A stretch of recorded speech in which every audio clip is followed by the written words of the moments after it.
Oi, gente, estamos aqui ao vivo. Que bom estar aqui com vocês nessa manhã de quarta-feira chuvosa aqui em Belo Horizonte. Hoje é feriado aqui na capital de todos os mineiros e também em algumas outras cidades aí de Minas Gerais. Já há algum tempo as pessoas têm me pedido para vir aqui falar sobre a SAF, sobre o Clube Empresa. O Cruzeiro essa semana já se tornou um Clube Empresa.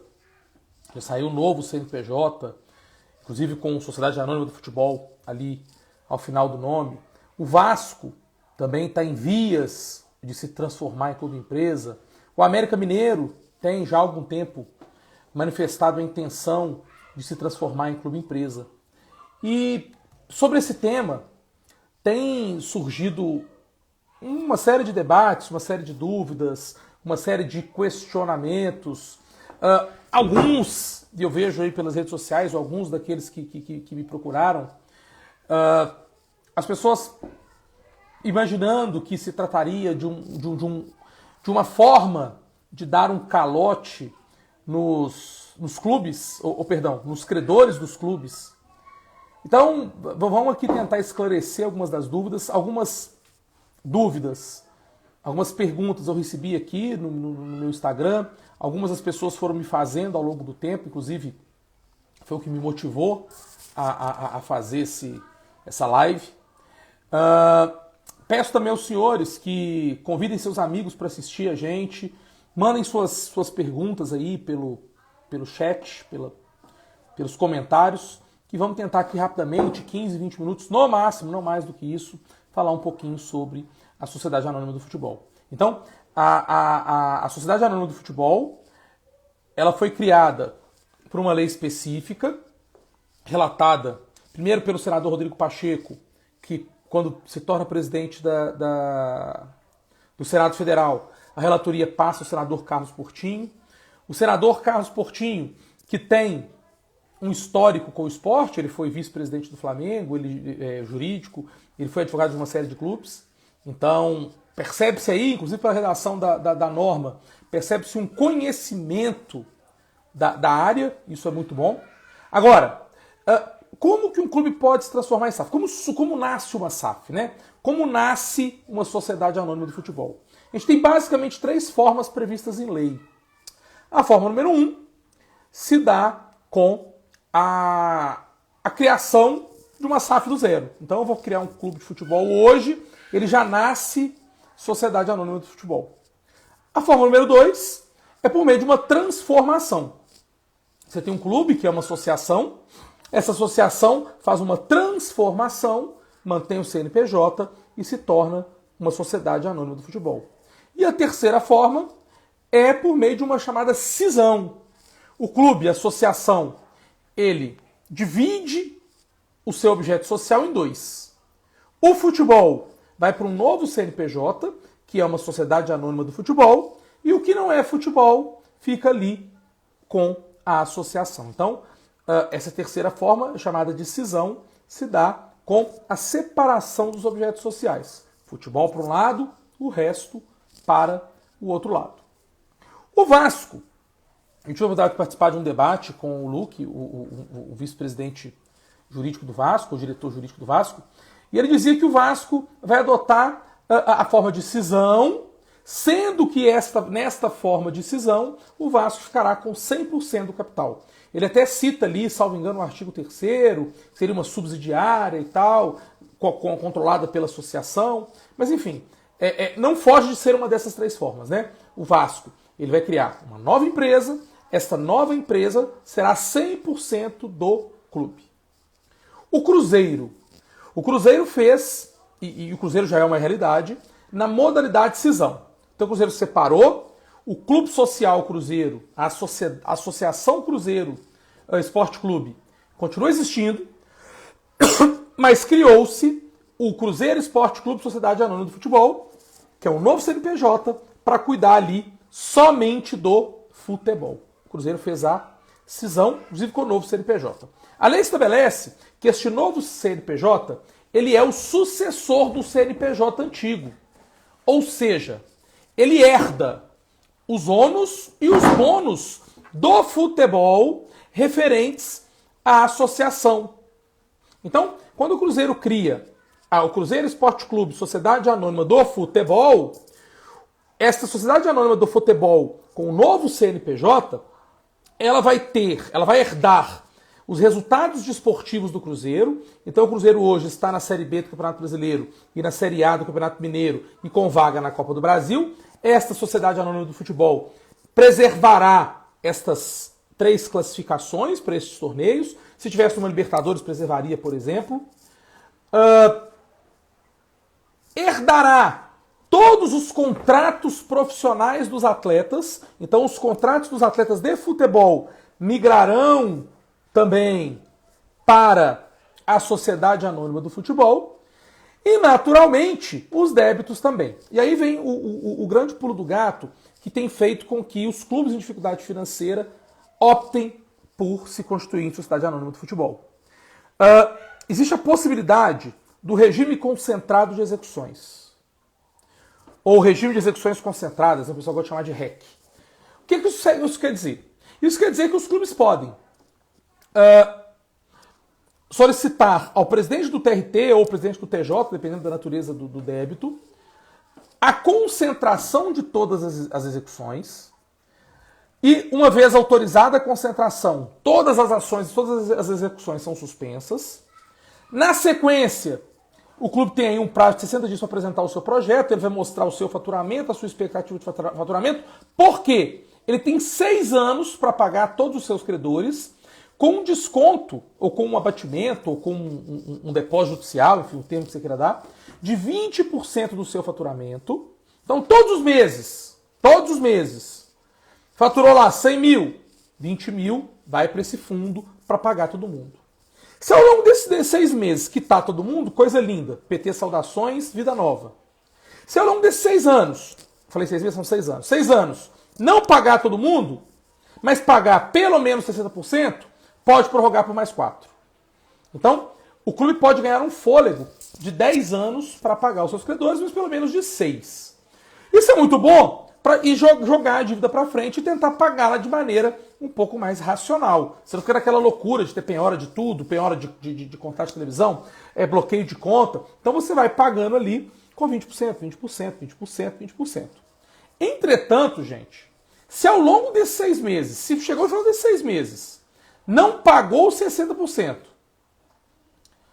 não pagou pelo menos 60%, não se pode prorrogar. Qual vai ser a saída? Uma recuperação judicial. Ou um pedido de falência. E o que é uma recuperação judicial? A recuperação judicial, o clube vai ganhar aí talvez mais 6 meses, 1 ano no máximo, mas se não conseguir pagar, ou se não tiver o seu plano de recuperação judicial aprovado, a saída é falência. Então, esta opção por virar uma sociedade anônima do futebol, ela tem que ser uma decisão muito bem pensada para os clubes que devem. Então, vamos pensar no Vasco. O Vasco, ele vai ser... A SAF vai ser 100% da associação. Ok. O que transformar-se em SAF vai trazer de novos ganhos financeiros para o Vasco? Num primeiro momento, me parece que nada. Porque o Vasco não vai vender uma cota sequer, uma ação sequer. Então, o Vasco parece estar a ingressar na Sociedade Anônima do Futebol para poder ganhar esse fôlego de 6 meses para o pagamento das dívidas. Isso tem que ser pensado. Porque se ao longo desses 6 anos não pagar as dívidas? É falência. Ou se está fazendo também contando que daqui a 6 anos vão criar uma nova lei para tentar salvar os clubes da falência. Também pode ser uma aposta. O Cruzeiro faz diferente. E me parece fazer de uma maneira um pouco mais correta. Como o Cruzeiro faz? O Cruzeiro hoje, é o que tem hoje, fala-se até que vai mudar, mas por enquanto é isso. A Associação Cruzeiro vai manter 51%, ou seja, o controle, e vai botar 49% das ações à venda. Com esse dinheiro que vai entrar desses 49%, o Cruzeiro vai pagar credores e aí sobrando valores e reinvestir no clube. Ou seja, vai ter um investidor, alguém que vai ajudar a pagar as dívidas e vai ficar ali com praticamente metade do clube. O grande problema desse formato do Cruzeiro é, será que pessoas colocarão dinheiro sem que tenham um controle? Ou pior, deixando o controle nas mãos daqueles que levaram o clube a essa situação? Então, essa indagação que tem que ser feita no caso do Cruzeiro. A lei estabelece que pelo menos 10% das ações tem que ficar nas mãos da associação. E esses 10% serão os guardiões das tradições do clube, porque eles e somente eles poderão aprovar mudança de escudo, mudança de cidade, mudança de cores, mudança de camisa. Só eles poderão fazer. E aí, esta é a reflexão. Será que se eu preservasse os 10%, abrisse mão do controle e vendesse 90%, eu não teria maior chance de êxito? Eu acredito que na captação de recursos, eu creio que sim. Provavelmente sim.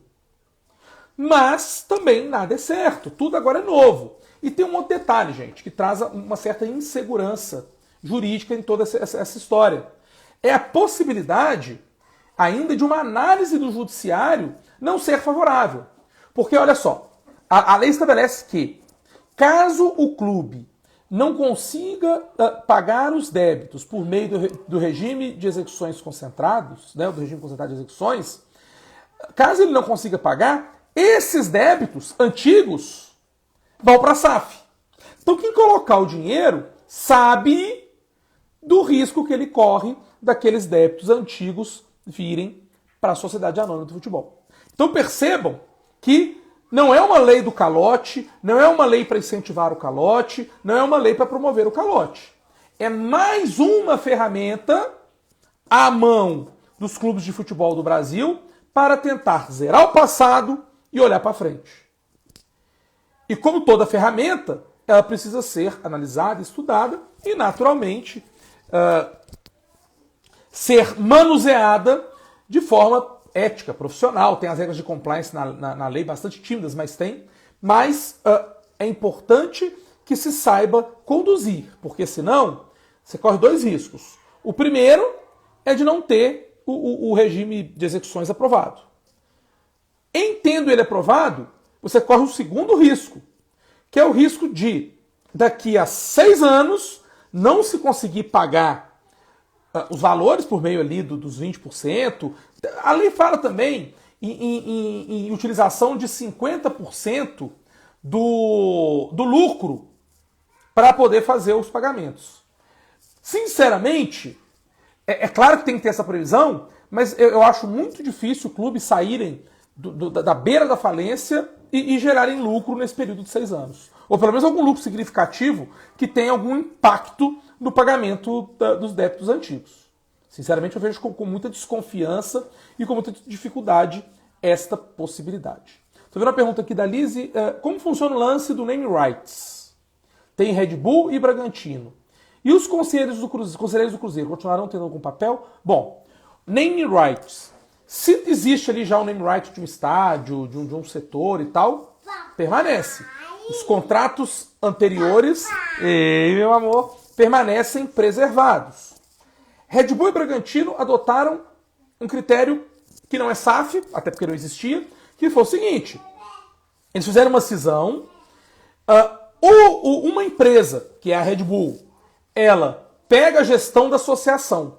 Então é como se a associação terceirizasse a sua gestão. Não houve mudança de CNPJ. E aí, neste contrato, houve ali a previsão de alteração do nome, inclusive. O Bragantino deixou de chamar Bragantino e passou a se chamar Red Bull Bragantino. Teve alteração no escudo, com os 2 tourinhos lá da Red Bull. É uma situação um pouco diferente.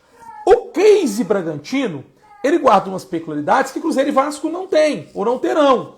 O Bragantino não tem torcida de massa, né? O Bragantino não tem um volume de torcida. O Bragantino era um clube que estava ali sem um volume de torcedores, sem muita expectativa, tentando até talvez galgar uma Série A, mas sabia que ia bater e voltar. E a Red Bull vem e transforma um clube hoje, apesar de já ter sido vice-campeão brasileiro dos anos 90 e campeão paulista, um clube hoje pequeno e transforma num clube médio grande. O Bragantino chegou em dado momento do Campeonato Brasileiro a disputar o título. E hoje está garantido na Libertadores e praticamente garantido na fase de grupos. Foi vice-campeão da Sul-Americana. Então, o Bragantino não é um case que dá para comparar com Vasco e Cruzeiro em razão das suas peculiaridades. Sobre os conselheiros do Cruzeiro. Os conselheiros do Cruzeiro continuarão tendo o papel estatutário na associação. Agora, se a associação tem 51% da SAF, as decisões que o conselho tomar na associação repercutirão diretamente na SAF. Por quê? Porque ele é o sócio majoritário. Então a composição ali do conselho de administração, que tem que ser profissional, a composição ali do conselho fiscal vai passar necessariamente por este conselho. E aí que vem o ponto que eu não sei, francamente, se vai interessar ou desinteressar os investidores. Eu acredito até que vai desinteressar. E qual é esse ponto que tende a desinteressar os investidores? É manter o futebol nas mãos daqueles que fizeram com que o futebol chegasse nessa situação tão difícil, que foi a administração associativa e, por que não dizer, amadora. Então, o ponto ali de participação do Conselho, neste momento em relação ao Cruzeiro, é que o Conselho Deliberativo continua com um poder bastante significativo, porque eles continuam com seu papel estatutário, as decisões dele têm um papel preponderante no que diz respeito à administração da associação, e como a associação é sócia majoritária da SAF, isso vai interferir na SAF ali diretamente, com absoluta certeza. Só um último ponto aqui, o Bruno me perguntou, eu já respondi a pergunta sobre a questão dos débitos, que haviam me perguntado nas perguntinhas ali do Instagram do Stories. O Bruno Vicentim, de Curitiba, foi meu aluno, meu amigo, vou estar com vocês semana que vem. O Bruno Vicentim, ele pergunta sobre o que eu penso que possa ser feito para a SAF dar certo. Cara, acima de tudo, uma gestão extremamente profissional, pautada nas melhores práticas de governança, de gestão, de profissionalismo e focadas para sanar as questões financeiras. Ou seja, a parte desportiva vai acabar tendo que ficar de lado um pouquinho. É claro que o Cruzeiro tem que continuar lutando para subir, o Vasco lutando para subir, mas no primeiro momento é um choque de gestão para garantir que o clube não morra. É como se eu estivesse pegando aí um cidadão no CTI, entubando, preciso recuperar para ele voltar à vida normal. E os clubes que buscam essa formatação jurídica de SAF como salvação para o pagamento de débitos ou para o risco de falência, eles necessariamente precisarão aí de um choque de gestão.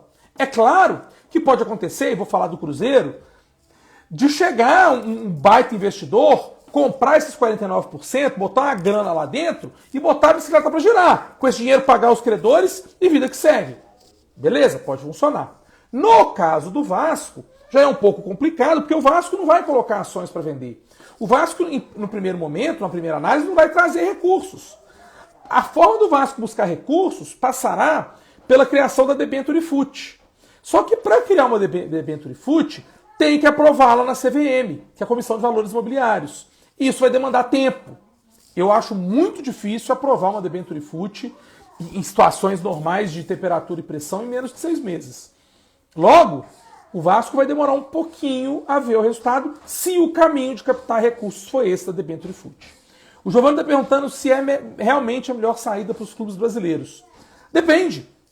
O Flamengo tem um modelo associativo pujante, que está dando certo, já anunciou um orçamento de 1 bilhão para o ano que vem, quer dizer, é um orçamento de clube médio europeu, e no sistema associativo. O Flamengo passou praticamente 10 anos, quase 10 anos, num choque de gestão, cuidando das suas contas, cuidando das suas finanças. O Flamengo hoje paga em dia e fatura mesmo sendo associação. Não precisou virar empresa para isso. E aí é bom deixar isso claro. Não é necessário virar empresa para ter uma gestão profissional. Virar uma empresa, seja ela uma limitada, uma sociedade anônima ou uma SAF, é uma das ferramentas e um dos elementos que podem ser utilizados para tentar salvar o clube de futebol da falência e tentar fazer ali um ajuste das suas dívidas. Para não acontecer como aconteceu com o Cruzeiro, por exemplo, que sofreu punição da FIFA, perdeu 6 pontos, depois teve o transfer ban e não pôde fazer transferência depois na sequência. Então, tudo passa necessariamente para uma análise da situação real do clube e qual a vocação do clube para aquele momento. Ah não, eu estou com uma dívida aqui, eu estou com a corda no pescoço, eu não tenho escolha. Eu preciso criar a SAF, criando a SAF eu preciso aprovar o regime de execuções concentradas para eu ter um fôlego de 6 anos para arrumar a casa. Ótimo, se você for arrumar a casa, coisa linda. Mas se as velhas práticas perpetuarem, daqui a 6 anos a gente pode ter um time de futebol falido, um time de futebol extinto. E que teria que começar tudo de novo, tal como o Rangers o fez lá na Escócia há 5 ou 6 anos atrás. Então, não existe uma fórmula. Se existisse fórmula, estava todo mundo virando SAF, né? Então, não existe uma fórmula pronta. Bom, galera, é isso. Peço aos senhores para compartilharem esse vídeo, peguem o link aí, mandem nos seus grupos de WhatsApp. Se alguém souber baixar, podem baixar também e mandar aí nos grupos de WhatsApp para os seus amigos. Quem assistir depois, faça os comentários, mande as perguntas, mandem para os seus amigos me seguir aqui nas redes sociais, que eu sempre que possível, sempre que houver alguma questão interessante, eu estaria aqui comentando e trazendo para vocês. Valeu demais, boa semana, hoje é a última rodada do Brasileiro e tem uns jogos bem interessantes, tá? O América hoje joga uma final de Copa do Mundo contra o São Paulo aqui no Independência, inclusive com cerveja grátis. O América está a uma vitória de fazer história e jogar uma Copa Libertadores. Seria magnífico para o futebol mineiro, né? Um abraço, até a próxima. Tchau, tchau.